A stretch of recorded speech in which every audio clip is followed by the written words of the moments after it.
Revenge story. ఏం revenge story కావాలి? చైత్రన్న revenge తీసుకుంటా అని చెప్పిండు కదా, నువ్వు రివెంజ్ స్టోరీ చెప్తా అని చెప్పు కదా, దాని గురించి రివెంజ్ గురించి. ఓకే, రివెంజ్ మీద స్టోరీ అంట, స్టార్ట్ చేద్దాం. సో పాండవుల గురు ఎవరు?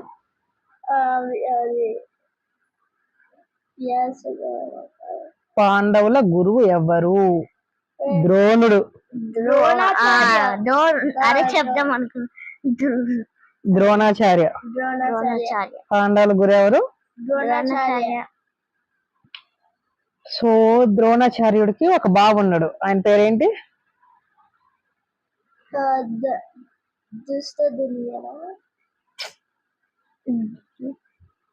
ఇక్కడ హింట్ ఇస్తా, ఇక్కడ ఒక మనీ ఉంటది.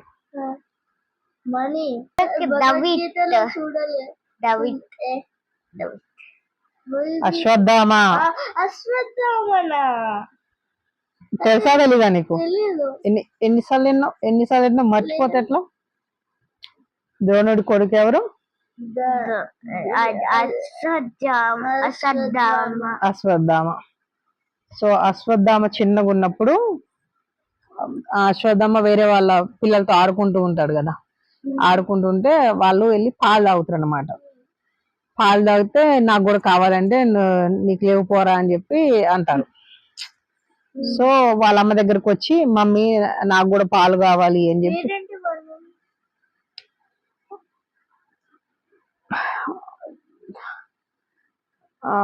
పేరు గుర్తు రావట్లేదు నాకు, ద్రోణాచార్య వైఫ్ పేరు గుర్తు రావట్లే. వాళ్ళ అమ్మ దగ్గరకు వచ్చి పాలు కావాలమ్మా అని చెప్పి అంటే, వాళ్ళు చాలా పేదరికం అనమాట. సో చాలా పూర్ పీపుల్ అనమాట, అస్సలు డబ్బులు ఉండపోయాయి, పాలకు కూడా ఉండపోయాయి అనమాట. సో వాళ్ళ అమ్మ ఏం చేసిందంటే మైదా పిండిలో వాటర్ కలిపి పాలని చెప్పి ఇస్తుంది. అశ్వత్థామ చిన్నపిల్లగాడు తెలియదు కదా, సో ఆ గ్లాస్ చాలా అంటే కలర్ లెస్ ఉంటుంది. సో మైదా పిండి నీళ్ళు ఇచ్చి ఇదే పాలని చెప్పింది వాళ్ళ మమ్మీ. అప్పుడు వాళ్ళ పాలు తీసుకొని వెళ్ళి వాళ్ళ ఫ్రెండ్స్ దగ్గరికి వెళ్ళి నేను కూడా పాలు తాగుతున్నా అంటే, వాళ్ళ ఫ్రెండ్స్ నవ్వి ఇది పాలు కాదు, ఇది పిండి వాటర్, అర్థమవుతుంది అని చెప్పి అంటాడు. అది వాళ్ళ నాన్న చూసి, ద్రోణుడు చూసి చాలా బాధపడి, వాళ్ళ అమ్మ కూడా బాధపడుతుంటే ద్రోణుడు చెప్తాడు, నా ఫ్రెండ్ ఉన్నాడు కదా ఒక ఆయన ఇప్పుడు రాజు, నేను ఇలా ఆయన హెల్ప్ అడుగుతా అని చెప్పి అంటాడు. ఆ ఫ్రెండ్ పేరేంటి? కాదు,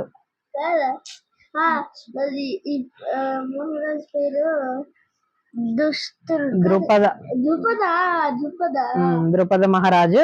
ఈయన చిన్నప్పుడు కలిసి చదువుకునే వాళ్ళు అనమాట. ఏం చేసేవాళ్ళు? కలిసి చదువుకునేవాళ్ళు. సో ఫ్రెండ్స్, వాళ్ళిద్దరు ఫ్రెండ్స్, క్లోజ్ ఫ్రెండ్స్. చిన్నప్పుడు ఏమైనా హెల్ప్ చేయొచ్చు, చిన్నప్పుడు ఫ్రెండ్స్ అనమాట. పెద్దగా అయిపోయారుగా, పెద్దగా అయిన తర్వాత ఏమైంది, ద్రోణుడు పూర్ అయ్యాడు. నేను పూర్తిగా ఇంటే తెలుస్తుంది వీడు. ద్రోణుడు పూర్ పీపుల్ అయ్యాడు, ద్రోణాచార్య ద్రుపదుడు రాజు అయ్యాడు అనమాట. ఓకే, సో నా ఫ్రెండే కదా, వాళ్ళు రాజులు కాబట్టి రాజులు అయ్యారు. ఎట్లా రాజు అయ్యారంటే వాళ్ళ దగ్గర డబ్బులు ఉండే రాజులు అయ్యారు, వీళ్ళ దగ్గర డబ్బులు లేవు. వీళ్ళు బ్రాహ్మణులు, వాళ్ళు క్షత్రియులు. ఫైటర్స్. సో రాజులు నువ్వు ఇట్లా ప్రతి దానికి క్వశ్చన్ అడిగితే ఈ చిన్న పెట్ట కథ గంటన్నర బట్టిద్ది. మా క్లాస్ లో మా ఫ్రెండ్ ఉంటాయి కదా, నేను తిలక్ రోజు పెట్టుకుంటా కదా, నేను తిలక్ పెట్టుకుంటే మీరు బ్రాహ్మణ్స్ కదా అంటే, కాదు హిందూస్ అంటే, ఈ బ్రాహ్మణ్స్ నాకు తెలుసు అని చెప్పు. అది నీ హిందూస్ అని చెప్తే, అది ఇట్లా పెట్టుకున్న వాళ్ళు బ్రాహ్మణ్స్ అని చెప్తున్నారు. అవునా, ఓకే, మేము యాదవ్స్ అని చెప్పు ఈసారి అడిగితే. ఆయన క్యాస్ట్ ఎందుకు, చిన్నపిల్లలు అందరం ఫ్రెండ్స్ అందరం ఒకటే అని చెప్పి మాట్లాడు. ఇప్పుడు స్టోరీ చెప్పని అడుగుతావు, మళ్ళీ అన్ని మాట్లాడతావు. పడుకో ఇక, మరి కాము నేను. సో ఏమైంది, ఏం జరిగింది ఎక్కడ దాకా వచ్చా స్టోరీలో? రాజు క్షత్రియుడు, వాళ్ళు బ్రాహ్మణ్స్. సో ఏమైంది నెక్స్ట్? వాళ్ళు అది ద్రోణాచార్య వాళ్ళ దగ్గర పోతారు. దేనికోసం? పాలు కోసం. ఒక ఆవునైనా దానం ఇస్తాడేమో అడుగుదాం, వాళ్ళ అబ్బాయికి పాలు కావాలని చెప్పి ఒక ఆవుని దానం అడగడానికి వెళ్తాడు. వెళ్ళి ఓ మిత్రమా మిత్రమా అని చెప్పి వస్తాడు. అప్పుడు ఏమైద్ది నీకు గుర్తులేదా స్టోరీ? విన్నావు ఇంతకుముందు? కొంచెం చెప్పు. సో మిత్రమా మిత్రమా అని పిలిస్తే అప్పుడు ద్రుపద ఏమంటాడు? మిత్రమా మిత్రమా అనొద్దు, నీకేమైనా దానం కావాలని చెప్పు, ఇస్తా వస్తున్నా అని చెప్పండు. తిడతాడు, గొడవ పెట్టుకుంటాడు. నేను రాజు, నువ్వు ఏం లేనోడివి, నువ్వు నన్ను ఇప్పుడు మిత్రమా అనొద్దు, ఒకటే స్థాయిలో ఉంటే మా మిత్రులు అనాలి, లేకపోతే మిత్రులు అనొద్దు అని చెప్పి ఆ గర్వం అనేది చూపిస్తాడు అనమాట. ఎవరు? ద్రౌపది మహారాజు. ఓహో, అందుకే ఇప్పుడు వాళ్ళు ఇద్దరు క్యూ పెట్టుకుంటున్నారు. క్వరెల్ భగవద్గీతలో చూసిన. సరే విను, పూర్తిగానండి, మధ్య మధ్యలో బ్రేక్ వేస్తే లేట్ అయిపోద్ది. సో అన్నిసరికి ద్రోణాచార్య చాలా అవమానంగా ఫీల్ అవుతాడు. ఇట్లా ఏం వద్దని చెప్పి వెళ్ళిపోయి ఒక చెట్టు కింద కూర్చొని చూస్తూ ఉంటాడు అనమాట. అప్పుడు ఒక బావి దగ్గర కొంతమంది పిల్లలు ఆడుకుంటూ ఉంటారు. ఆ పిల్లలు ఎవరు? వాళ్ళ పిల్లలు ఉన్నారు. ద్రుపద వాళ్ళ పిల్లలు కాదు. అది ద్రోణాచార్య ఎవరికి గురువు అవుతాడు? పాండవులు కౌరవులు ఒక బావి దగ్గర ఆడుకుంటూ ఉంటారు. అది ఏంటి, బాల్ పడుద్ది. క్లాస్ లో చెప్పినారు. నేను కూడా నీకు చాలా సార్లు చెప్పిండ్రా, మర్చిపోయినాను. సో ఏమైంది, ఆ బావిలో బాల్ పడిద్ది. అప్పుడు వాళ్ళ పిల్లలు కదా, వీళ్ళంతా పాండవులు కౌరవులు పిల్లలు కదా. నాకు తెలుసు, చెప్పు. ఒక బౌల్ బిందులో బాల్ పడుతుంది. ఆ తర్వాత ఆ గురువు వచ్చి అది కొంచెం గడ్డి అంది అని చెప్పారు. ఆ తర్వాత రోప్ లాగా కట్టి కొన్ని మంత్రాలు చదివితే అది రోప్ కి అటాచ్ అవుతారు. ఆ తర్వాత అది గురువు లాగితే ఇంకొచ్చేస్తారు. తర్వాత ఏమైంది? తర్వాత భీష్మదేవుడి దగ్గరకు పోయి చెప్పండి, ఇట్లా ఒక గురువు వచ్చారని చెప్పి భీష్మదేవుడికి చెప్పండి అని రాజు చేయమని చెప్తున్నా. రాజు చేయమని చెప్పడం కాదు, గురువుగా చెప్తాను, నేను గురువుగా ఉంటాను మీకు అని చెప్పి మీ భీష్మ పితామహకి చెప్పండి, ఇట్లా ద్రోణాచార్యుడు అనే గురువు వచ్చిందని చెప్పండి అని చెప్తే వాళ్ళు వెళ్ళి చెప్తారనమాట. చెప్తే భీష్మ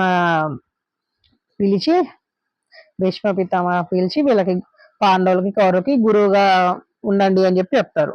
అప్పుడు వాళ్ళ అన్ని మొత్తం మంచిగా నేర్పిస్తాడు. పాండవులకి కౌరవులకి యుద్ధ విద్యలు మొత్తం అన్ని నేర్పిస్తారు. గురుదక్షిణ ఇవ్వాలి కదా. ఇప్పుడు మీరు స్కూల్కి వెళ్తున్నారు, స్కూల్లో చదువుతున్నందుకు ఫీజు కడుతున్నారు కదా, అట్లనే వాళ్ళు నేర్చుకున్న దానికి గురుదక్షిణగా డబ్బులు కానీ ఏదైనా కావాలి, వాళ్ళు ఏమడిగితే అది ఇస్తారు.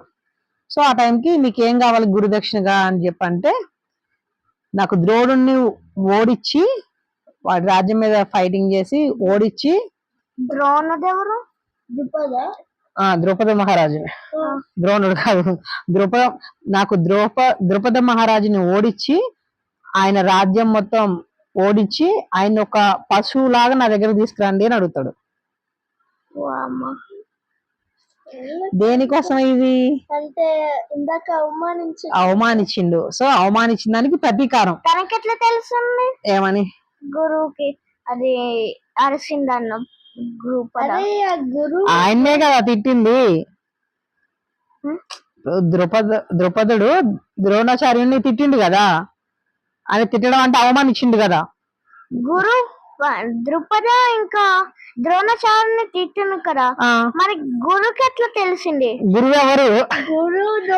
హాఫ్ మైండ్ పెట్టుకొని ఉంటే ఇంతే ఉంటది.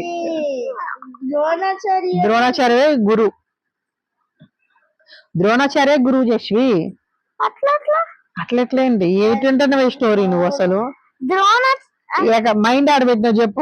సరిగ్గా వినకుండా సరిగ్గా వినాలి చేసి, అందుకే నిన్ను అనేది. క్లాసులు కూడా సరిగ్గా వినావు నువ్వు. ఎక్కడి దాకా వచ్చావు?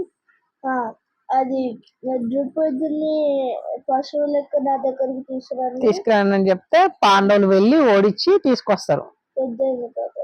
పెద్ద అయిన తర్వాత ప్రాక్టీస్ కాదు, కురుక్షేత్ర కాదు, అది అప్పుడే కాదు. సో ఏమైంది, ఆయన ప్రతీకారం తీసుకోవడానికి, నన్ను అవమానించడానికి ప్రతీకారం తీర్చుకోవడానికి పాండవులను పంపించిండు. సో ప్రతీకారం తీర్చుకోవడానికి పాండవులను పంపించిండు. నన్ను అవమానించిండు అని చెప్పి ప్రతీకార జ్వాలతో రగిలిపోయిండు. ఎప్పుడు కౌరవులు పాండవులు చిన్నపిల్లగాళ్ళలాగా ఉన్నప్పటి నుంచి విద్యాభ్యాసం చేసి వాళ్ళు పెద్ద అయిన తర్వాత ఆయన ఓడించి రాజ్యం తీసుకొచ్చేదాకా ప్రతీకార జ్వాలతో రగిలిపోయిండు ద్రోణాచార్యుడు.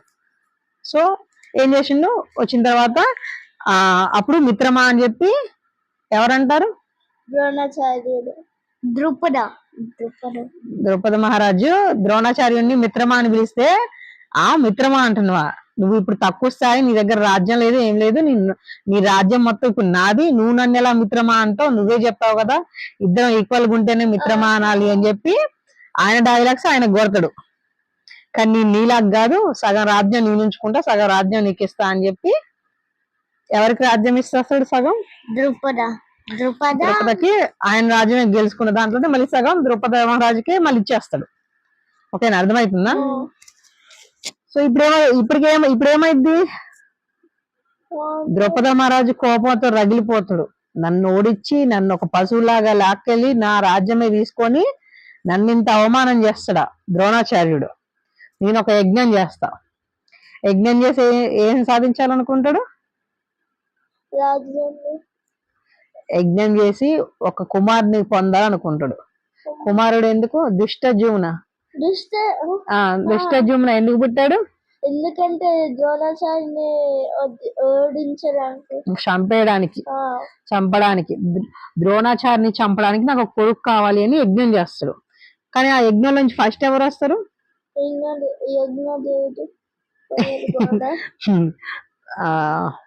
దిష్టజుమ్న వస్తాడు ఫస్ట్.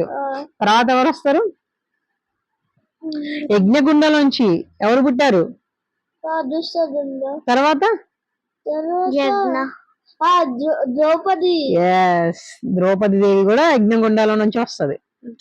ఓకేనా, అట్లా ద్రోణాచార్యుని చంపడానికి ద్రౌపద మహారాజు అంటే అంత కసి అన్నమాట, ఆ ప్రతీకార జ్వాల అన్నమాట. నన్ను ఇట్లా అవమానించి నేను ప్రతీకారం తీర్చుకోవాలి అని చెప్పి ఒక పిల్లగాన్ని తీసుకొస్తాడు.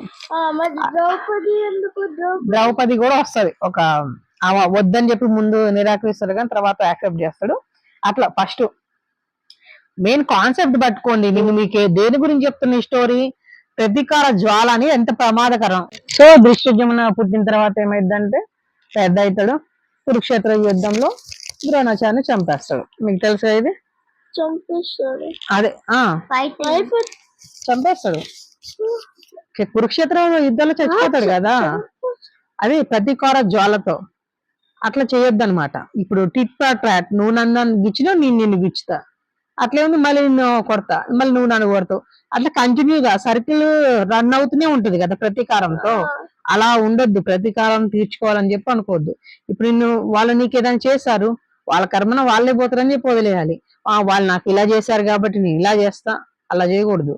వాళ్ళు ఏమైనా చేస్తారా, నీకు మనసుకు బాధ అనిపించిందా కృష్ణకి వెళ్ళి చెప్పు, అర్థమైందా, కృష్ణకి చెప్పాలి, కృష్ణ వీళ్ళు నా పట్ల ఇట్లా ప్రవర్తిస్తున్నారు, నా కర్మ ప్రభావం దేనికో నాకు తెలియదు, ఇది నువ్వే చూసుకో కృష్ణ అని కృష్ణకి చెప్తే కృష్ణ హ్యాండిల్ చేస్తాడు. అట్లా కాకుండా నువ్వు నన్ను చేశారని చెప్పి నువ్వు వాళ్ళు చేయడం, మళ్ళీ వాళ్ళు నువ్వు నన్ను చేస్తావు నీ మీద కోపంతో మళ్ళీ వాళ్ళు రివర్స్ చేయడం, అంటే చేసిన దానికి మళ్ళీ మళ్ళీ ఇట్లా చేయడం, అట్లా చేయొద్దు అనమాట. ఆ ప్రతీకార చక్రంలో తిరుగుతూ ఉండొద్దు. వాళ్ళు నిన్ను కొట్టారు, నువ్వు వాళ్ళు కొట్టావు, మళ్ళీ నిన్ను కొట్టారు, మళ్ళీ వాళ్ళని కొట్టావు, ఇట్లా ప్రతీకార చక్రం అని తిరుగుతూ ఉంటుంది. అలాంటిది చేయొద్దు అనమాట.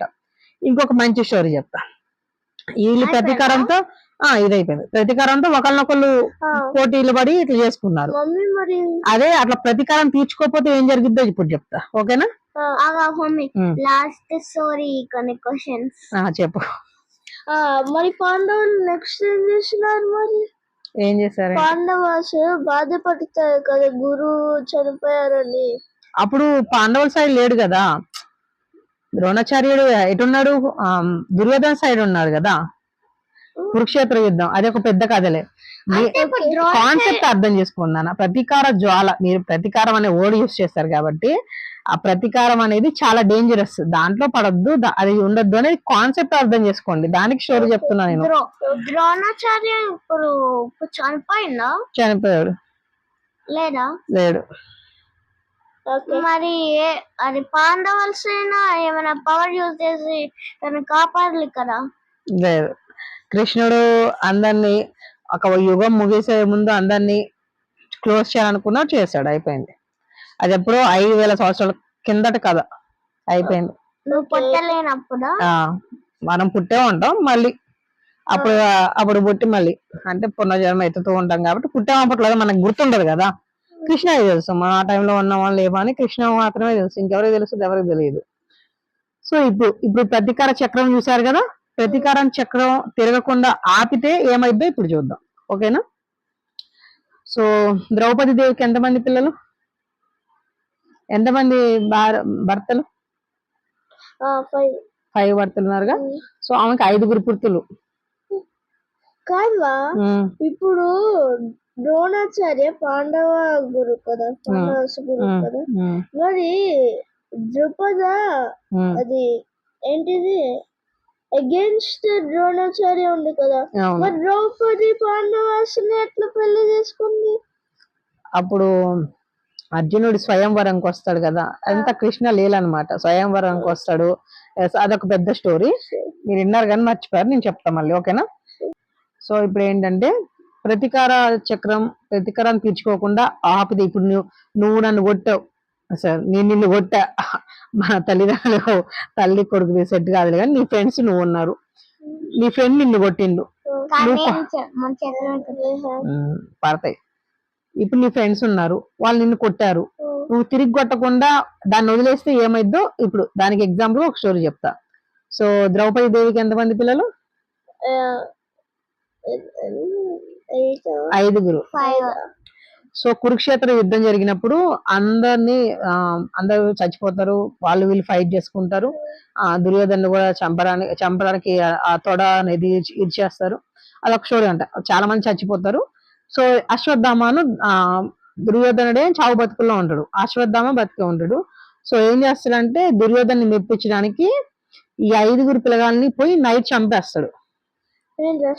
అశ్వత్థామ చిన్న అంటే పాండవులు అనుకొని చంపుతాడు, కానీ పాండవుడు పిల్లలు అయిన తర్వాత రేపు పొద్దుడికి అంటే తెల్లంతగా తెలుస్తుంది అనమాట.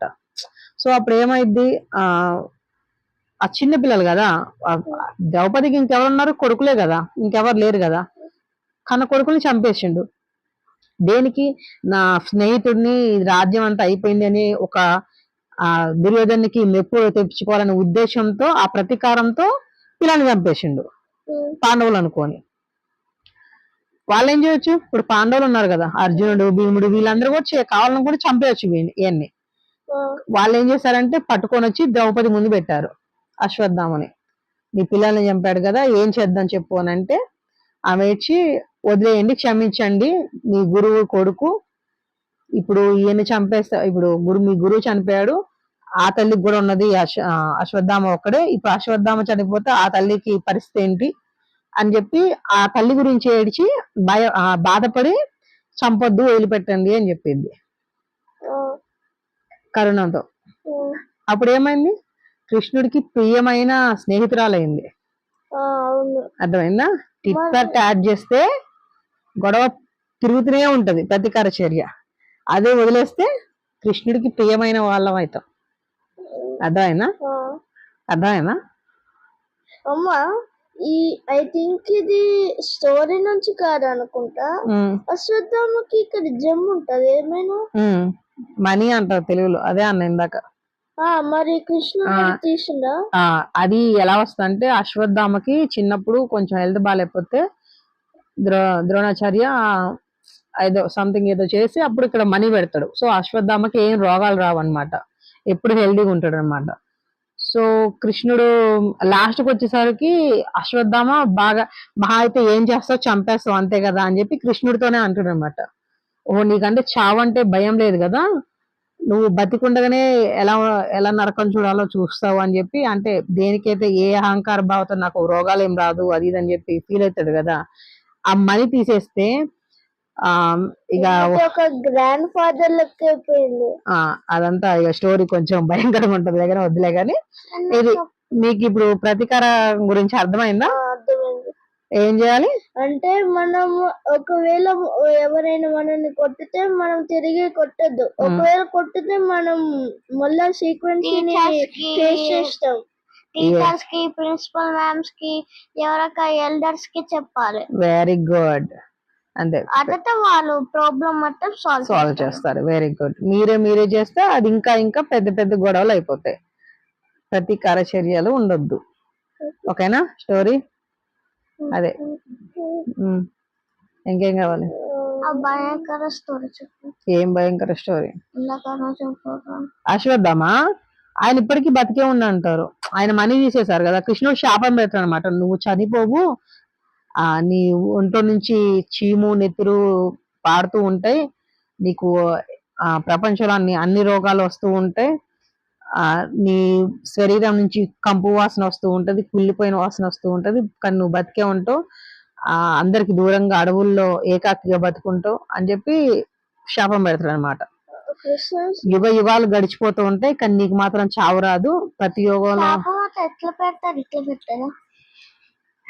వాళ్ళు దేవుళ్ళు కదా, ఒక మాట అంటే అది అయిపోద్ది. అలా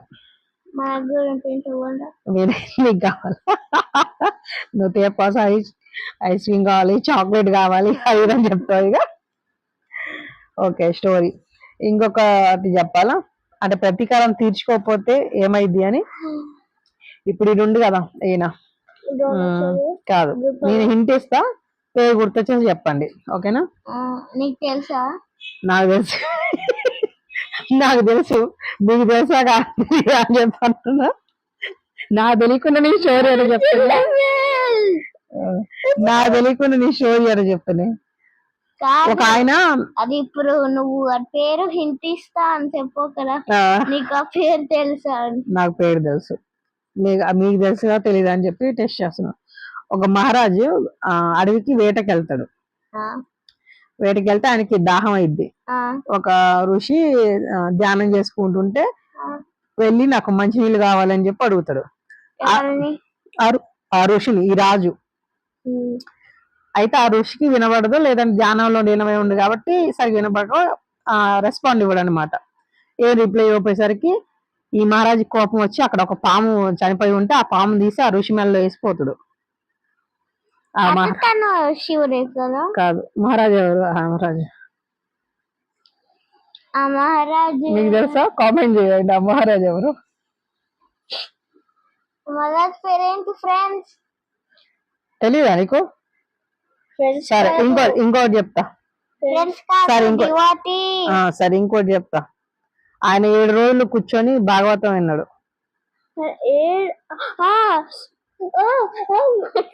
స్టార్ట్ అవుతుంది.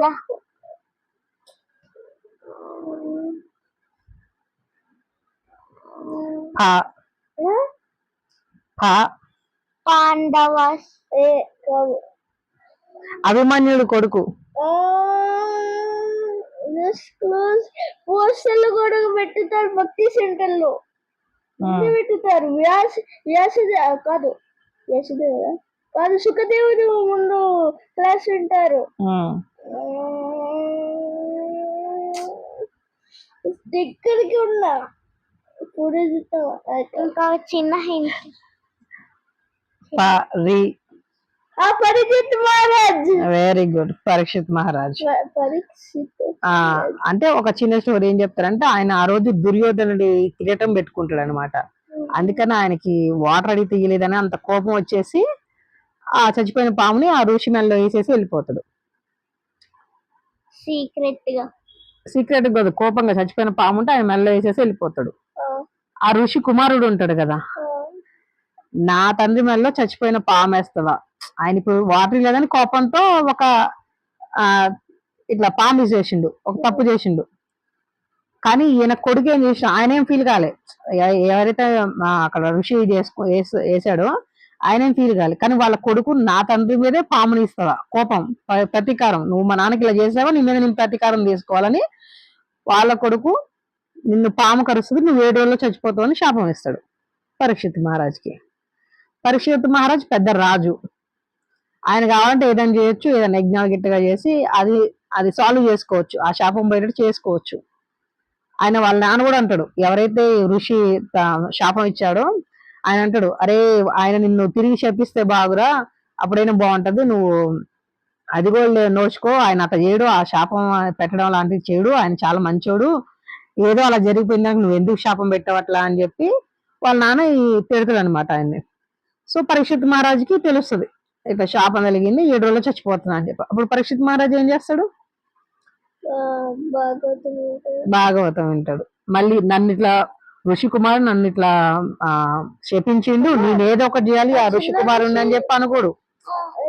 ఋషి కుమార్ పేరేంటి ఏదో ఉండేది, ఋషి కుమార్ పేరు గుర్తురాకే ఋషి కుమారుడు అని చెప్తున్నా నేను, లేదా పేరే చెప్పేదాన్నిగా, పేరే గుర్తురాకే చెప్తున్నా అలా. సో పరీక్షిత్ మహారాజు ప్రతీకారం తీర్చుకోడు అనమాట, అక్కడ ఆపేస్తాడు. అప్పుడు ఏమైంది, భాగవతం విన్నాడు, ఒక మంచి బయటకు వచ్చింది. ఆ ప్రతీకారం తీసుకోకుండా ఉన్నందుకే ఒక మంచి అనేది బయటకు వచ్చింది అనమాట. ఏం జరిగింది, భాగవతం వినే ఇది వచ్చింది, భాగవతం బయటకు వచ్చింది అనమాట. సో ప్రతీకారం తీసుకోకుండా మంచిగా ఉంటే, ఐ మీన్ కృష్ణుడికి వదిలేస్తే ఒక బ్యూటిఫుల్ థింగ్స్ అనేది వస్తాయి అనమాట. ప్రతీకారం చేసుకుంటే ఆ ప్రతీకార చక్రంలోనే పడుతూ ఉంటాం. ఆ కర్మ పడుతుంది, మళ్ళీ పుడతాం, మళ్ళీ చచ్చిపోతాం, మళ్ళీ పుడతాం, ఇట్లా ప్రతీకార సర్కిల్ లో తిరుగుతూనే ఉంటాం.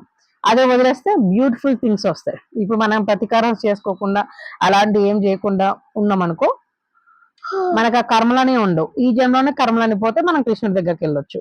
లేదు నన్ను వాళ్ళు ఇట్లా అన్నారు వీళ్ళు ఎట్లా అన్నారు అని చెప్పి మనం దాంట్లోనే తిరుగుతున్నాం అనుకో, మళ్ళీ పుడతాం. ఇప్పుడు మనం ప్రతీకారం తీసుకోవడానికి ఏమేమి చేసామో వాటి కర్మలన్నీ మళ్ళీ తీర్చుకోవడానికి మళ్ళీ నెక్స్ట్ జన్మలో పుట్టాలి. ఇట్లా మనం పుడుతూనే ఉంటాం, చచ్చిపోతూనే ఉంటాం, ఎప్పటికీ కృష్ణుడి దగ్గరికి పోలేం. అందుకని అట్లాంటివి తీర్చుకోకుండా, అట్లాంటివి చేయకుండా కృష్ణుడికి చెప్పి కృష్ణుడి మీద వదిలేయాలి, కృష్ణుడు హ్యాండిల్ చేస్తాడు. అర్థమైందా? ఓకేనా? Okay, good night. Hare Krishna. బా చదువుకు నిద్ర వచ్చేస్తుంది. నీకు నిద్ర వస్తుందా లేదా?